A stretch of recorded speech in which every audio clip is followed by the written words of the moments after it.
Hi everyone, John here, and if you're watching this video, you may or may not know that I just bought a SynthAxe, which was not on my bingo card for this year. But in doing so, I wanted to release a whole bunch of videos documenting it because there's so little information about it out there, and it was a main instrument, a main tool of Allan Holdsworth to compose and to write with and everything. So because there's so little information out there, I felt that someone needed to really document that to put it out there, because I have a lot of things that I didn't know about until I bought it. So, you know, I would wish someone had already done this video for me. But with that being said, I wanted to talk about my history with it and some other little things. So first off, if you're not familiar with what a SynthAxe is, it's a MIDI controller, like a MIDI keyboard. The instrument and the components make no sound. There's no sound processing. It has to be hooked up to a keyboard, or in my case, I have it hooked up to a laptop using a virtual synth track or virtual instruments using MIDI. And MIDI's been an interesting standard for like 40 years, so none of those cables have changed. It's like a 1/4-inch cable. They haven't changed in, 60 years. So the SynthAxe makes no sound on itself. You have to hook it up to something else. And Allan used this pretty extensively, and they were incredibly expensive at the time, and because of that, now they were incredibly rare, because I think they only made about less than 100, and with that, I've heard rumors that only 50 are known to work still. It's mainly because when the company went out of business, I think in the early 90s, maybe like 1990, 91, no one's, like, you can't send it out to repair or anything, because you'll see in this video all the components on the inside. So they could be a little fragile and temperamental, and that's one of the reasons why Allan stopped using them, because he not only were having little issues from playing it live, but also was worried that if something goes bad, wouldn't be able to get it fixed easily. So this video, I'm going through basically getting an instrument that's from storage and cleaning it up. So if you're interested, this is my history of how I ended up getting it. Somebody in the Unreal Allan Holdsworth Facebook group had posted it, that it was for sale on Reverb, which I saw, and I made a little pithy comment about, like, Christmas time is coming up, this would be a good gift, because I would love to own one, because I've transcribed plenty of things that I'm pretty sure are accurate, but I can't physically play it, because Allan pretty much composed pieces specifically for the SynthAxe and using the special features that it has. But as I said, they were incredibly expensive, so it was kind of like a pipe dream. And I happened to see that it was in New Jersey, it was not too far from New York City, and I'm on Long Island, so I said, oh wow, that's actually really close. It's amazing that this instrument that only 100 made is actually so close to me. So I talked to my guitar student Matt, and he said, you should just send him a message. Maybe like you can rent it or something. And that didn't even cross my mind. So the SynthAxe was already up for about a week, and it was Saturday. So that Saturday night, I sent the seller a message, and I said, hey, these are all the things that I've been doing. Is there a way that I can like document it or even rent it in some sort of way? Well, I can, like, lend you one of my guitars, or give you some money so I can basically have it for a few months, clean it up, pretty much doing everything that I'm doing, but then send it back, because I wasn't expecting to own it. Well, he said that he wasn't interested in doing that for obvious reasons, but it didn't hurt to throw it out there, so I figured, yeah, why not? But in talking to him more, he did ask what I'd be willing to pay, and I threw out what I would feel comfortable with, and he sent back a figure, and it was tempting. But one of the main things that really swayed me to at least buy it was, does it work with what I have? Does it work with VSTs? Again, there's very little information about it, and in a video that Allan did, he talks about he has an old Atari with a Cubase 3, because it was the only software that was written to record the SynthAxe. And I don't know what that means. Does it mean that there's something that a modern computer is not going to be able to handle? I don't know. So I wanted to see, will it work with my laptop? Because I have, Sonar, or just, like a regular DAW workstation, and I have VSTs that I can play with like a MIDI keyboard. Will that work with the SynthAxe? So I asked, can I come over and test it with my laptop just to see if it's compatible? So I took the 2.5 hour drive. I got there, tested it out, and it worked, which was great.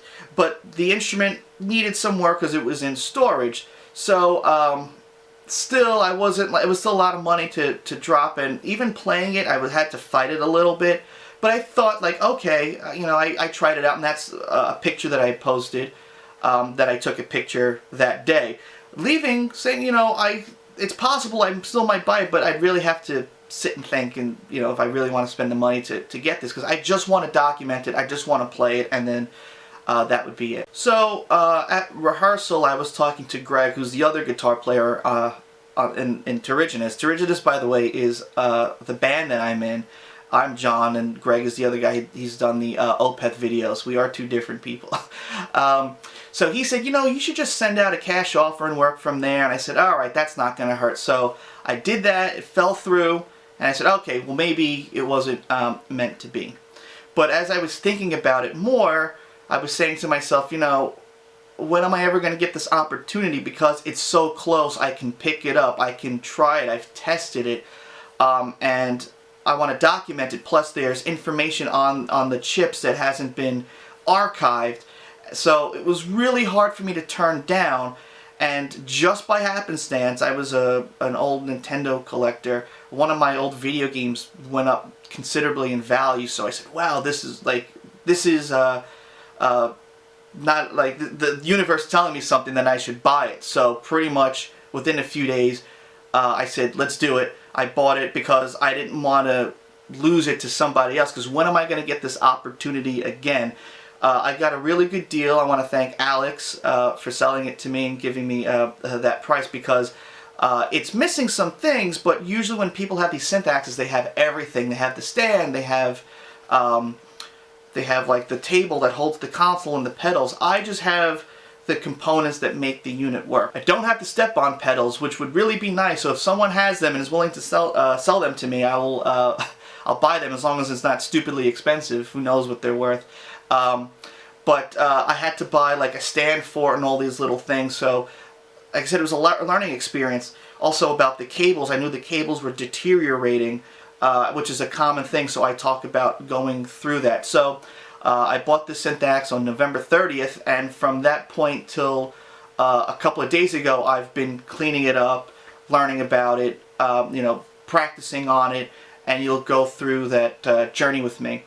Another thing is I apologize for the sound quality for some of the camera audio, because I used this camera and I used my cell phone, and what I didn't realize is that the cell phone records in stereo, so sometimes I'm a little bit off on the left channel or on the right channel, and sometimes I'm accidentally muffling the speaker a little bit, so I tried to clean it up as much as possible. It's not terrible, but in the future I'll know how to adjust for that, because I have to make a video about the console. So that's my history of it. And the last little piece of information is that this SynthAxe was owned by the member of the Nashville Songwriters Hall of Fame, Mickey Newbury, and his claim to, well, I don't know if his claim to fame, but his biggest contribution is that he arranged a piece called An American Trilogy, which is 3 traditional Americana tunes that Elvis eventually covered and then released on one of his albums. So this came from Mickey Newbury, and when he passed away in 2002 in Oregon, it was passed on to the person, Alex, who I bought it from's father. He used it for a little bit, but not much, and just sort of left it in storage. So that's why when I got it, I tried to clean it up, because there was dirt and you know, dust everywhere, and I knew if I cleaned it up it would play much better, as well as other things I read in the manual. Again, things that I'm going to go about in the next video. So this is my journey documenting and cleaning it up, so I hope you enjoy it. It's a long one.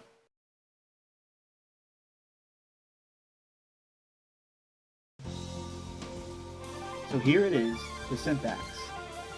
I'm going to take this apart, clean it up, replace the strings, and if it has any chips in it, I'm going to remove them and dump them. So let's see how this turns out. Alright, so took the bubble wrap off.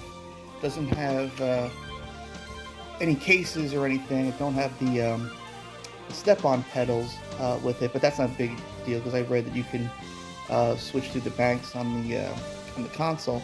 But this is it, and it's in pretty good shape, except that since it was in storage, you can see that there's a lot of like little dust and stuff, you know, like some trigger string here. It's got a little bit of corrosion, but that's not a big deal. You can really see it a bit more on the neck, especially up here, and then the headstock. So I'm going to replace the strings on it. Also, this headstock, I think it's just, there's just a magnet on the top. So you can see that's how the strings are put in, and you can just use normal strings. And it's odd, the manual says that all these strings are just 13s, which is like the B string.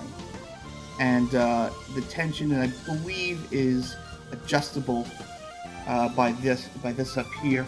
And also, if you look at the frets, this is what sort of makes the SynthAxe special, especially if you can see here. You see all those little slots?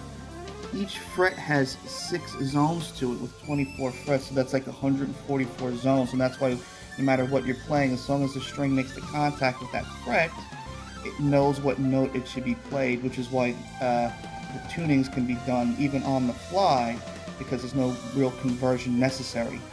And the SynthAxe itself and the unit doesn't have any sound, which means I was wrong. I thought the SynthAxe would have some preset sounds to it, but the console is just the brain only, and it stores tunings. So this has to be plugged into some sort of MIDI unit in order to get sound, you know, some sort of synth. But if it's MIDI, it should be able to control it. So I believe you can take the neck off, so I'm going to try with that, and then I'm going to unscrew the back and see if I can, if there's any chips that I need to dump. All these things work, the triggers work, you know, I like that they call it the wang bar. I think that's kind of a funny name, but I'm curious if you can take this off. I'm not going to try too hard though. I'm going to change the strings for the neck, but not the trigger strings, because I don't know how to do it just yet, but that won't be too hard to get strings for. So I'm going to remove these screws, and then these 4 screws over here, and that's how you access how to change the strings. But I don't know if there's going to be a thing to get the neck off from there.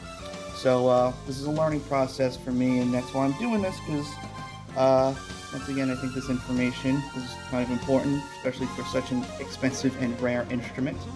Let's get down to it.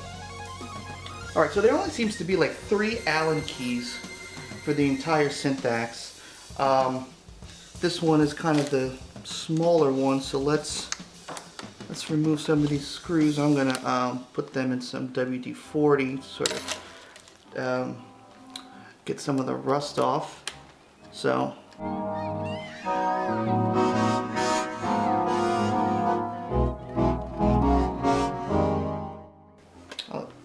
this screw's actually longer. I think there's a reason why, so I'm going to put that off to the side. And there we have it. So let's see, does this come out? It feels pretty tight in there. I don't see any other way that that can be removed. Alright, so you see that the trigger strings over here have some ball ends. The ball ends for the neck come here. So I'm going to take this other plate off and take a bit of a look. So, but that's what the inside part looks like. Alright, so let's remove the screws from this plate here, see what's going on over here. Now also I want to open this stuff up because I want to be able to clean the contacts, because I believe some of these, I'm going to have to shoot around. Yeah, you can't really see here, you'll see when I take it apart. But there's some contacts that not the string actually makes, and I think those should be cleaned. So I've got some contact cleaner just to take a look. You know, looking at this, I should just change the trigger strings, but I don't know how difficult that is. So I'm about to find out right here. Oh, alright, so that's how that part works. Now, these are all 20 gauge, which is like a really thick G-string, and I don't know how well you can see, but over here there's some like little metal V's that are holding the string up here, and also here. There's also some on the neck all the way high up, and on the end of the neck. I think those contacts need to be cleaned, because I believe that's what sends the MIDI information. Actually, these strings look pretty good, so at least I'm not going to change them now. But I guess it's just a regular 20 string that just goes in, and obviously you can cut the end, so you don't need some sort of special string to do that. I remember when playing it, by resting my hand over this part, I was changing the pitch, and I guess if we use the wang bar here, no, that seems to be, it doesn't move that. Okay, so maybe it's just a contact thing, but at least that's what that part looks like. A little up close video here. These are the those V things that I was talking about are right over there. And interesting, there's a metal brace in it underneath there. I didn't think there was going to be some sort of metal bracing, but yeah, there it is. That's a more up close picture for that. Yeah, I'd like to really clean those things, but I don't want to take the strings off. And then again to the headstock. Alright, so I think I'm going to take the back off and see what's going on there. And then eventually afterwards I'll change the strings. So the back looks like it has only 3 Allen key screws. There's this big one here, and then there's one for the strap button, and then one for the strap button here. This screw doesn't get used too much. There's also 2 on the top of the neck. Is there 2? Yeah, there's 2 on the top of the neck. So this is the only time you really need to use the really big one. So I'm going to remove the first one here and see what that does. I doubt that'll take off the back, but kind of do it little by little. The screw's really big. Yep, alright, so let's remove this one where the strap button is. That came up pretty easily. Alright, the strap button's on there, so that's good. And that screw is much smaller, so I'm going to put that off to the side. And then finally, this last one here. Strap button. Yeah, the whole thing's coming off.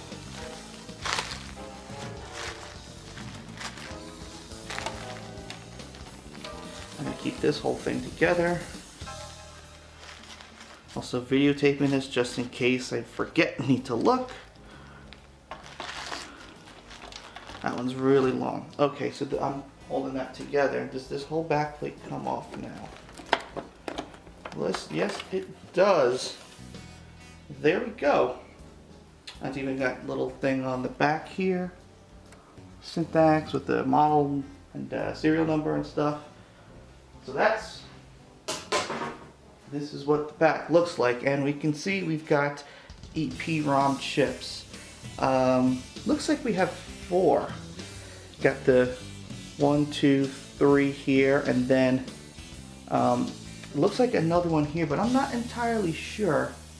Here we go, SynthAxe, January 29th, 1986, where this was inspected again by Alec S. Once again, I can't remember Stansfield. Sorry, but thank you. There's some ribbon cable there. A test button. Where did I see that? Right here. That seems interesting. More stuff here. This thing looks very complicated, obviously without the schematic, but a lot of logic chips. I think those are RAM chips. Alright, so then the chips here say 1.2 version, I guess that means V4 from version 4, 1.3.4, and this is 3V4A. And again, I don't know what this is. Because there's a covering on the top, it seems like it would be an EPROM chip, but it doesn't look like it. The model of the chip, I think, is either, I don't think it's a 2590, it's probably MN757AJ. So I'm going to take a look at whatever that is online. You should note that the one thing that does concern me is that on that second underneath layer there is a chip, which means there might be EPROM chips underneath that. So I don't know if I can find an easy way to take that top layer off. I'm going to just do a little bit of investigating, but I really hope there's no EPROM chips underneath there that would need to be dumped, because I feel like I'm not going to know what I'm doing and end up breaking this thing. It just looks like there's clips. But there's this clip over here that doesn't look, that would be that easy to take off. So let's see. Actually, looks like I can kind of take this off, but I'm not going to fudge with it too much, because I don't know if I'll be able to put it back. But there are two chips in there that have some writing on it that say SynthAxe whatever. This one looks like it says E5VL04C or something.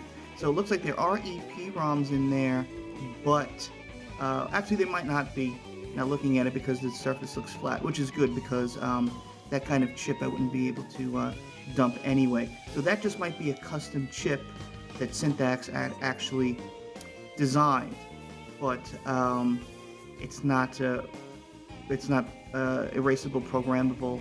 It looks like it's just kind of like a mask ROM or something. So I'm not going to really fiddle with that, but this is what that second layer kind of looks like, just in case you're interested. And there's another one of those yellow chips like that up there. So just a quick thing, another piece of the puzzle kind of figured out is when I was socketing this chip, you can see that it's got 3V1 on it, so it made 3 version 1, and that fits with IC3, integrated circuit position 3. And over here, you can see it says 13V4, and that's in IC socket 13, and 12 over here. So I guess that this has to do with the where that chip is supposed to go and what code is in it. So might as well add that little tidbit in. Okay, just in case you wanted to see how you actually kind of remove these chips. These chips are socketed, so they can be lifted off and put back. The only problem is if one of those legs break, you are SOL. So you got to just lift it very gently from both sides. Even just like a simple butter knife or something will work, because it doesn't require much pressure. You just have to be gentle, and luckily I got enough experience with this that I know how much pressure to kind of give it. There you go. So now the chip is socketed in my reader, and the problem is, I got my thing here, I don't know what size it is, because the model number is being restricted by the label that's on the top. Now that's okay, because it's impossible to erase this way, because the EPROMs can only be erased by UV light, and there's a little window on the top, and that's what that sticker is covering, so it can't be erased with UV light.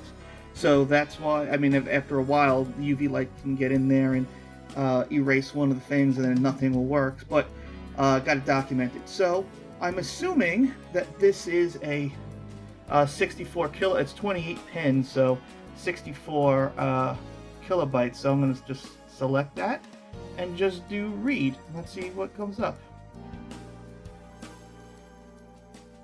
That's it. And if we look at the hex code, I haven't done this in a while. There's all the information. Cool. Alright, so I guess I was right with the size. So yeah, I'm just going to save this now, label what it is, and then keep on going.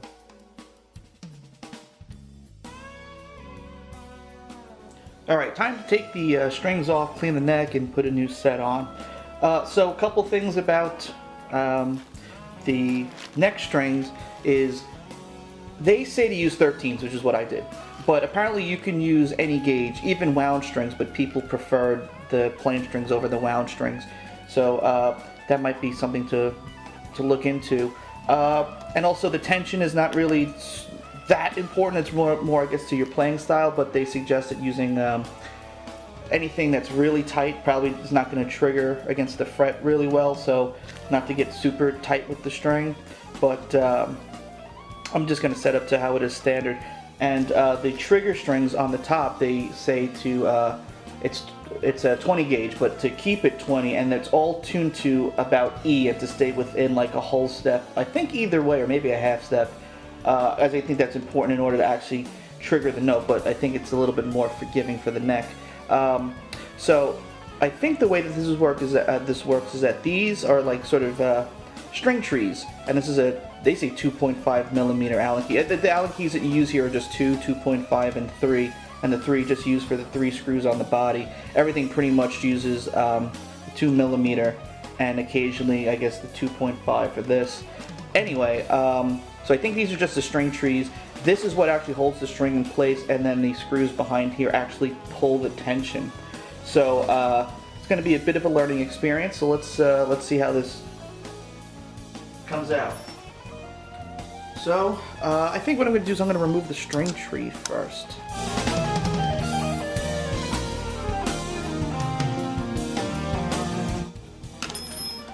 Good, and the third one. I'm also going to clean these up because I might as well, if I can take the screw off, I might as well just put it in some WD-40 and get some of the corrosion off.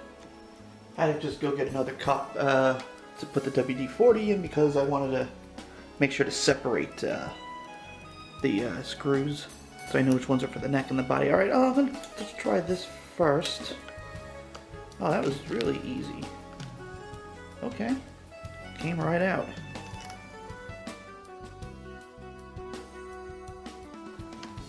Might as well just take all these screws out too to clean them. There's a little bit of corrosion on the bottom of them.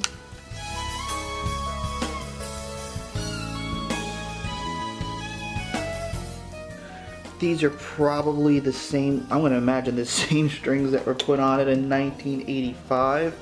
So these strings, I'm only a couple of years older than these strings. Could be wrong though, but it's just a wild thought to think. You know what, looking at the way that the ends look, that these probably are not the original strings, the holes around there, because they seem like they have some use to them. Alright, and I guess these screws just hold that string in, and it pretty much just goes flat to the neck. Okay, so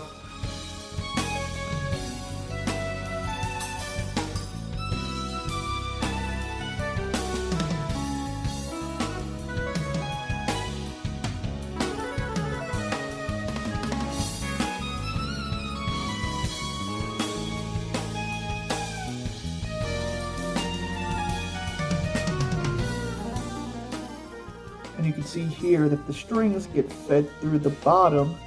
So I guess what happens is the strings get fed through the bottom of the string block here, and then they come up through here, and then they're tightened by the Allen key screw over there. Now I put the screws back into the string block. Let's see how easy it is to put a string on. So clips on here with the ball end, goes through the V. Now, actually, probably it's easy to put it through the string block first. So put it through the string block here, and then just put the ball end here, and just run it through until it's tight, I suppose. And then I guess just clamp it. So I'm holding it.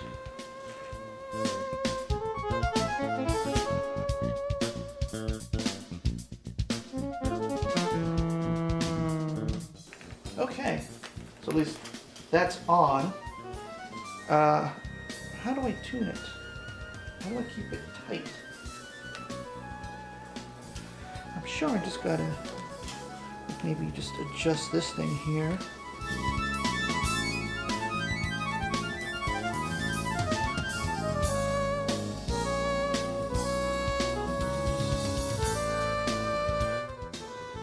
And I guess the string tree is what actually gives it the tension. Maybe that's the issue, is that it's the string tree that gives it tension. So you know what, I'm going to loosen this.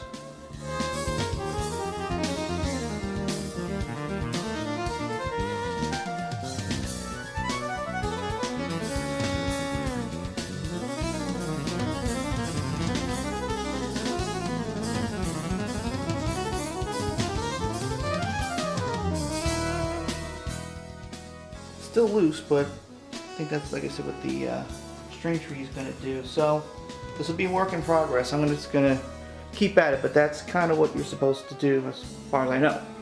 Alright, so I think I got the idea now. You put the string through the string block,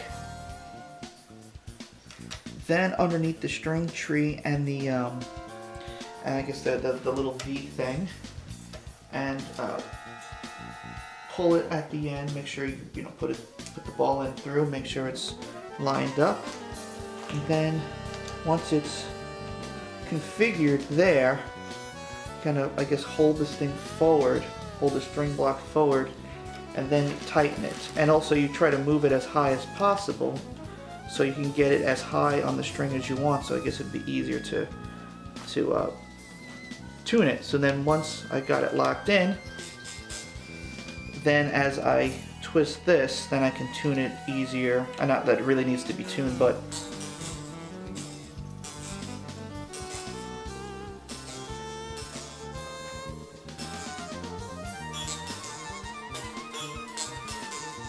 all over the place, but you get the idea, and I'll take care of it later. So I think that's the idea. Alright, new strings on the SynthAxe, and hopefully that'll work out much better now. Also, interesting note, I learned from Chip that it was because of the SynthAxe, because obviously, like, even though they all make these weird noises, the neck is completely straight, because you're not really playing the notes here, you're just fretting them, and it was because this neck is, I guess, perfectly straight, gave Alan the idea to start using like a super straight neck instead of one with a little bit of relief in it. So you get the SynthAxe to thank for that. A little interesting note. Alright, and then the next thing I gotta do is the trigger strings, which I don't have the strings for, but I'll probably get them a little bit later today and do them, and that should be the final thing to fix up the actual SynthAxe itself.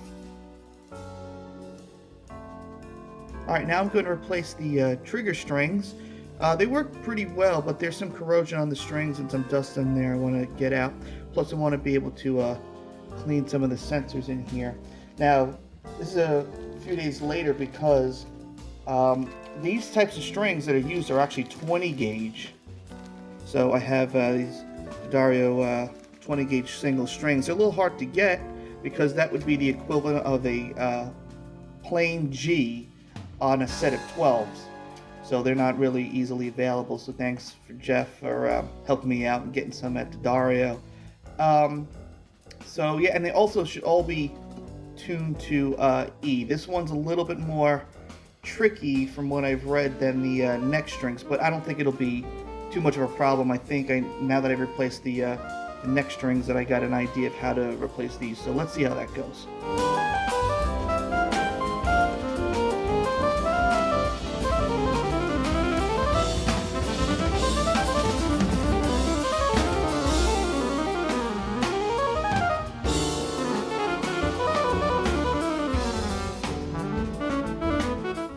Alright, so I took the covers off, and I believe I know how to do this better now because what I've experienced with the neck strings. I think what I have to do is actually loosen these tension blocks off completely, then string it through, then tighten it back up because I was having issues trying to get the right tension for it. So I'm going to try that and see how that works, and hopefully it'll go a lot smoother.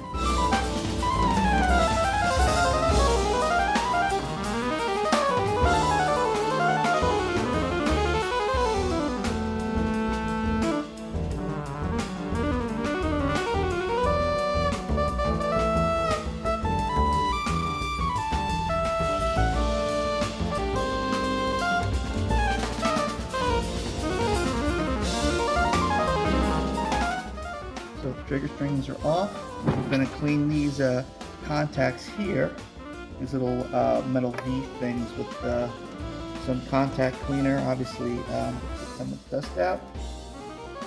Okay, cleaned up as best I could. Took the screws off, put them in some WD-40, put some contact cleaner on there. So all the screws have been cleaned, the contacts have been cleaned, and I cleaned underneath here to get some of the gunk off. So now I put the tension blocks back in. So the ball end goes through here, then I'm going to put it out through here. So first I'm going to put the string in, and it's going to be pretty tough because we're using a 20 gauge string and they're not very easy to bend. So trying to guide the screw through the tension block is pretty tricky. It keeps on getting stuck. It's like, there we go. Kind of did it a weirder way, but hey, as long as it works, right? Then I'm going to pull the string all the way through. And now the ball end gets hooked here, and of course it's got to be on those little V contact things. So it should look like this. Then all that's left is really the screw to be tightened to an E. Well, first what I'm going to do is I'm going to move the tension block in a little bit more.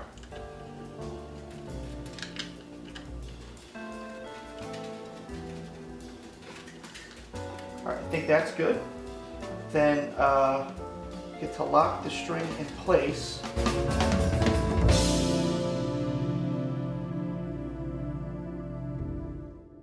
There.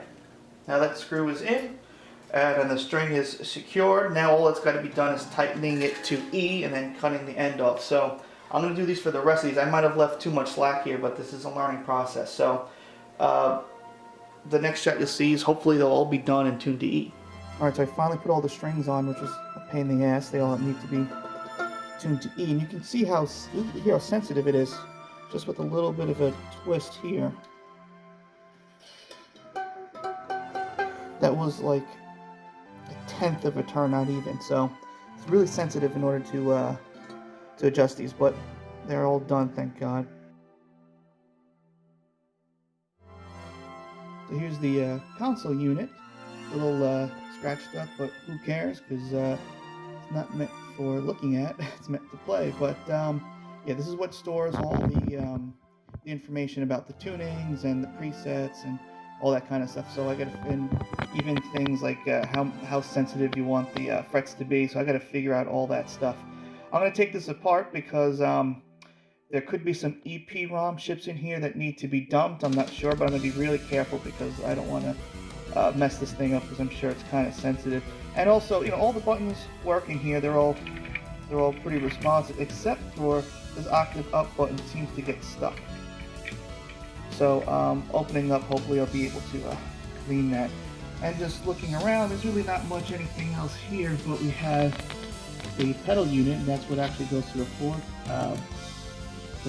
panel, the floor pedal stuff. And then we have a display, which just sets how dark the screen is, because it's not like a normal LCD screen. It's kind of like the old computer kind of screens. And then we have all the MIDIs out. So we have 8 in total, and then a MIDI in and a MIDI through. And I believe that's where you actually have to connect the unit to your actual synth that you want to control. So yeah, it's pretty straightforward. I'm going to open this up very slowly and see what we got inside.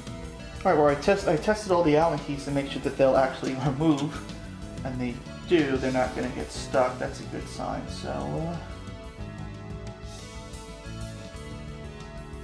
these use a 2mm. It's a 2mm Allen key. That was also in the manual, which was good. Alright, so I removed at least some of the screws. I don't know why the camera stopped recording, but so far so good. It does. Okay. We do have EPROMs. That's good. So I have to document those, and that actually inside looks really clear. So that's what you can see right here. Is you have these EPROM chips. They need to be documented, because if those chips go bad, I don't think you can ever burn them again. So luckily I have a EPROM reader and burner, so I'm going to remove them. And they're socketed, it looks like. So that shouldn't be too hard to get out. I don't know why they would solder them inside of it, but I'm going to remove them and document them. But surprisingly really clean inside. There's a better look at those chips. We have a 3VB, 3B, LV5, 3B, and V5V, 3B. I don't know what any of that stuff means, so I'm going to do it one chip at a time. But this is also pretty cool. If you look over here, it says it was passed inspection in December 27th, 1985. So that's almost a month away, so that'll be close to almost 40 years. That's just crazy. And if you see it passed by Alex S., who I'm going to guess is Alex Stanfeld. I hope I didn't say his name. I'm going off of memory. But he's the one that has a couple of videos demoing the SynthAxe online. He's like he has probably the most videos of it. So I thought that was actually pretty cool. All right, time to remove and dump these chips. All right, all the chips back in their place and seated correctly, pointing at the right spot. That's important. That was a bit horrifying because I haven't done that in a very long time, but luckily I had lots of experience to remember how to gently lift the EPROMs out, because if you break one of those legs, you're kind of SOL. So, have to be really, really gentle, and there. So at least that's documented, and they'll be saved forever. I'm going to make a bunch of copies of it. So, yeah, thank God that's over. All cleaned up. Clean the buttons. Seems to not stick now. Everything's pretty good. So, yeah, all finished. Also, this thing weighs about 11 pounds, and I think it's about 17 inches across. I forgot how much it was the other way. But, yeah, there it is. Here we have the pedal unit. You can see all the little functions, the hold, capo, all that stuff. So all this stuff works fine, so don't really need to open it up and look at it or clean it or anything. But I figured I'll just clean it anyway because it's got some little stuff here. But so on the side here, that's where you hook this SynthAxe into. And it's also got some things, nothing really on this side, but now on the back. This is where, when I tested it, we put the, tested it with the MIDI, but I don't think it can be outputted from here. I think it's actually from the console, not the pedal unit. So I'm going to try that out. This goes to the foot selector switch that just moves the banks up and down, which I don't have. And this actually just connects to the actual console.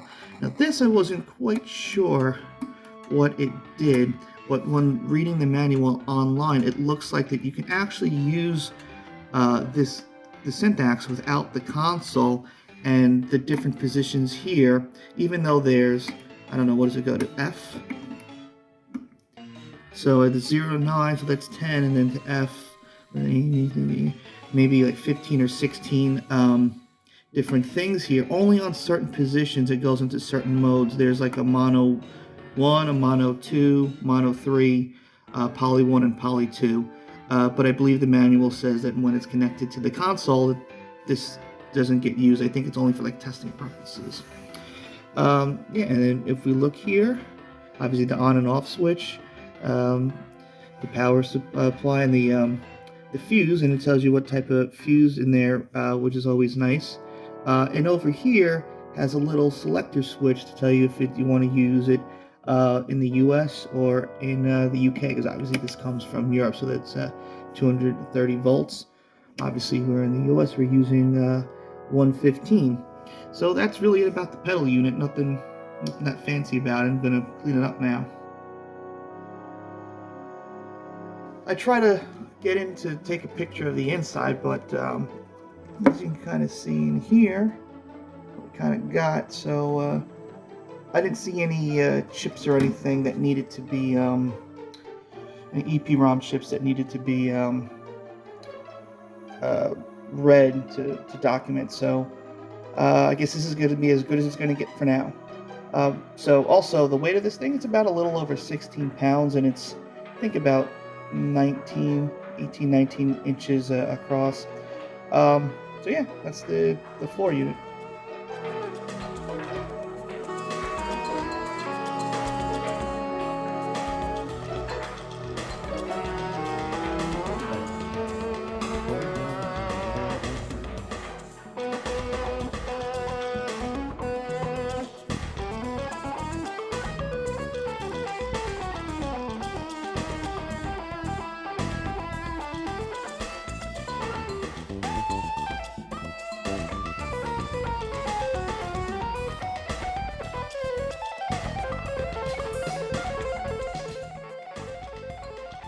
And these are the cables for the unit.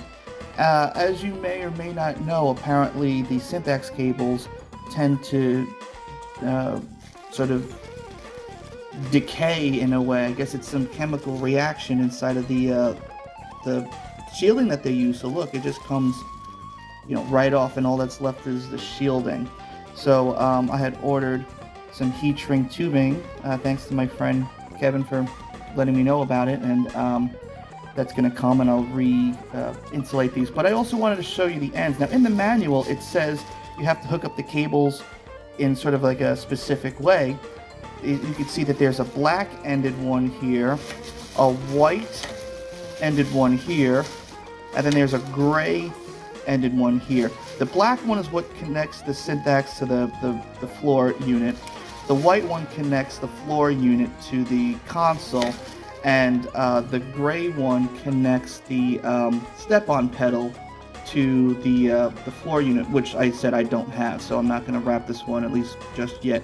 But one thing that the manual says is that not to worry, because it's impossible to plug in any of the cables in their wrong spot. So for example, you can't plug this one into the step-on pedal, which is for the actual SynthAxe.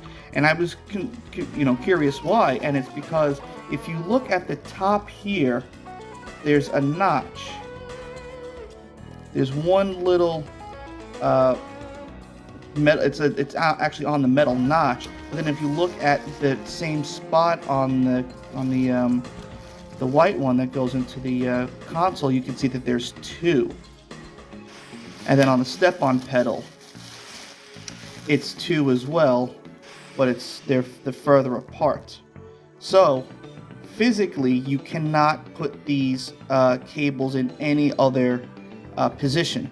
There you go. So that's another thing that makes these cables kind of invaluable. It's a 14-pin.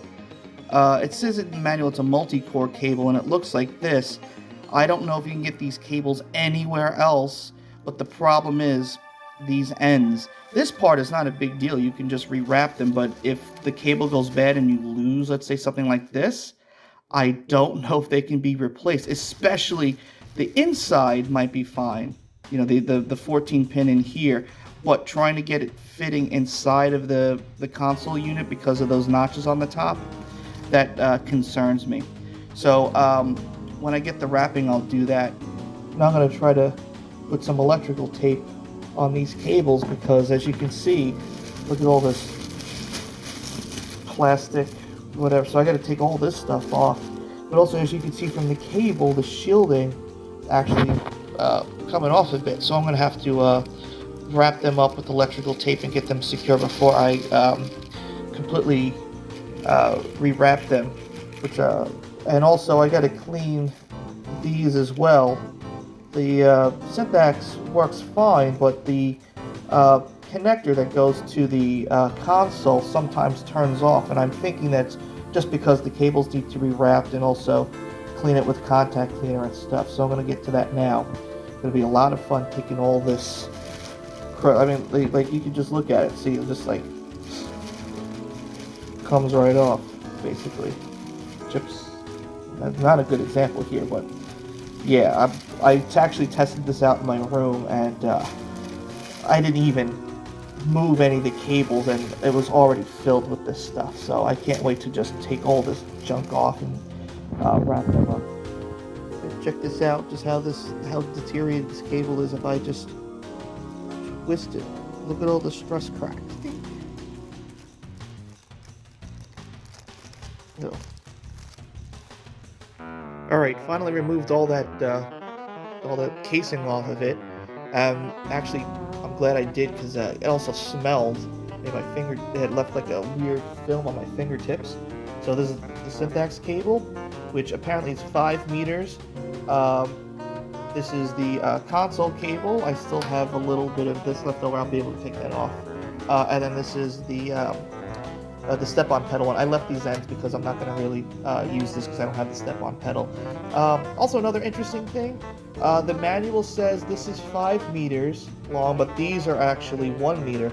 Well, the step-on pedal seems to be about 1 meter, but I think it's a typo in the manual that the console cables actually looks like about 5 meters. It's the same length as the SynthAxe instrument cable, so I guess that's a little typo in there. But, a little 40 years too late. So now I'm just going to wrap it.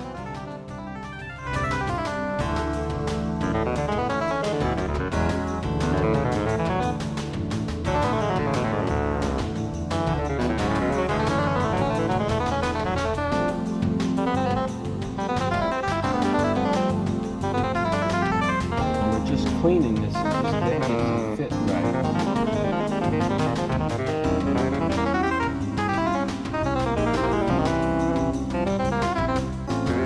So one final update on the cable situation. I had wrapped the shield, the part where the shielding was coming off with electrical tape on the places that needed it.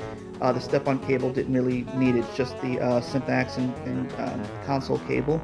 So I bought the heat shrink tubing. The first one that I got was too big. It wasn't going to shrink enough, so the second one I got was a little bit smaller. Took it to my tech friend Danny, who also, he works with electronics and stuff. He said it still wasn't going to be good enough because you need something that was big enough to fit over the end here and then shrink enough to actually secure the cable. But the problem was it wasn't going to shrink down enough, and I bought 4-to-1, and even with that it still wasn't enough, and the cable wall would be so thick that you wouldn't be able to wrap it nicely. So I think what you really have to do is these ends have to be cut off, then jacketed, and then the ends soldered on. So Danny said the cables are good enough not to bother with that, and if I want to get it replaced in the future I will, which I think I will, to preserve the life of these. There's someone in England, I believe his name is Jim Lassen, that does this stuff, so I'll probably do that in like 6 months or so. One other thing I wanted to mention that was really important is that I thought that these ends were actually irreplaceable, but they're not. Apparently these ends are still being made. They're by the name of the company is right on it. See how well it comes in with the light. But the company is called LEMO. If not, I'll just take pictures and put them in there. And each one has a different model to it because, as I had mentioned, the ends are the same, so they're all a little bit different. So this one here is an FGG 0.3B. This is the SynthAxe cable. That's what actually goes into the SynthAxe because it's got the one notch on the top. The one that goes into the console that has 2 closer notches, that's another LEMO push-pull cable, and it's FGA 0.3B. And the finally, the cable that goes onto the step-on pedal, which I don't have, another LEMO push-pull cable, and this one is FGB 0.3B. So you can get those cables, but they do seem to be expensive, like $100, not $1, that would be great, like $100, I think, for just one. But worst comes to worst, that they're not completely proprietary, so you can get them. So that seems to be the end of this journey. So now I'm going to just play it and learn it. Alright, so that's my first 2 weeks journey with the SynthAxe. I had a little information in there, a little wrong, but hey, it was the first time I was putting my hands on it and learning about it pretty much in real time. So with that, a couple of thank yous. I want to thank my friend Jeff for helping me out with getting the strings from Daddario. Thank you to my sister Heather because she allowed me to use her Amazon Prime account so I can get that heat shrink cable that did not work out. I also want to thank actually Kevin, who was one of the guitar techs that I know at Sam Ash, that recommended the heat shrink too because I didn't know even how to find it. And I also want to thank Danny Schrader because he's the one that helped put this SynthAxe together. Well, especially fixing that cable, because it still worked, I just couldn't see anything, and that was really frustrating. So with that, I'm going to play a little piece of a tune that Alan wrote. Not one of my favorites, but as far as I know, this might be the only cover anyone's ever done of it. So that's why I got the SynthAxe, to be able to play kind of stuff like this, and you Alan nerds like me would appreciate it. So here's a little bit of The Dominant Plague.